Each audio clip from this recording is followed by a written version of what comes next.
வளமான தமிழகம், வலிமையான பாரதம். இன்றைய குழந்தைகள், நாளைய இந்தியா. நம்ம இப்போ தோள்பட்டை பயிற்சியை பார்க்க போகிறோம். இதை ஷோல்டர் எக்ஸசைஸ்னு ஆங்கிலத்தில் சொல்லுவாங்க. இந்த பயிற்சியானது குழந்தைங்க ரொம்ப களைப்பாக சோர்வாக காணப்படும்போது புத்துணர்வு கொடுக்கணும் இல்லையா? புத்துணர்வு கொடுக்கறதுக்கான முக்கியமான பயிற்சி இந்த பயிற்சி.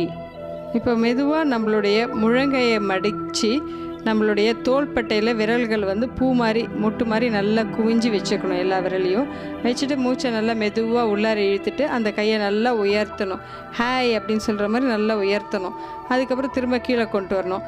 இப்போ அந்த கையை கீழே போட்டுட்டு மெதுவாக அடுத்த கையை எடுத்து விரல்களெல்லாம் நல்லா குவிச்சு வச்சு நல்லா மூச்சை உள்ளார இழுத்து வெளியில் விடுறப்போ பார்த்திங்கன்னா கையை நல்லா உயர்த்தணும். உயர்த்தும் போது நல்லா நிலாவை பிடிச்சிட்டு வர மாதிரி நம்ம நினச்சிக்கணும். அப்போது உயர்ந்த சிந்தனைகள் வேணும். இது மாதிரி மாற்றி மாற்றி ஒரு 2 பக்கமும் மாற்றி மாற்றி ஒரு 15லேருந்து 20 முறை செய்யணும்.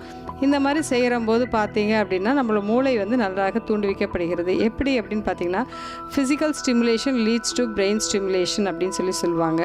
அடுத்தது பார்த்திங்கன்னா தோல் கொடுப்பான் தோழன் அப்படின்னு சொல்லுவாங்க. நம்ம தோலில் தான் பார்த்திங்கன்னா அதிகமான ஸ்ட்ரெஸ் இருக்கும். அதனால தான் பார்த்திங்க அப்படின்னா குழந்தைங்கள்லாம் எப்போ பாரு இங்கே வலிக்குதுமா, தோள்பட்டை வலிக்குது அப்படின்னு சொல்லுவாங்க. மன அழுத்தம் இருக்கிறவங்களும் தோள்பட்டை ரொம்ப வலிக்குது அப்படின்னு சொல்லுவாங்க. அதிகமான ஸ்ட்ரெஸ் அக்யூமுலேஷன் ஆகிறது தோள்பட்டை தான். இப்போ அதனால் பார்த்திங்க அப்படின்னா இந்த பயிற்சியை செய்யும்போது ஈஸியாக இருக்கும்.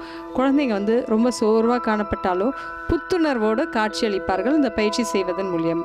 As physical stimulation leads to brain stimulation.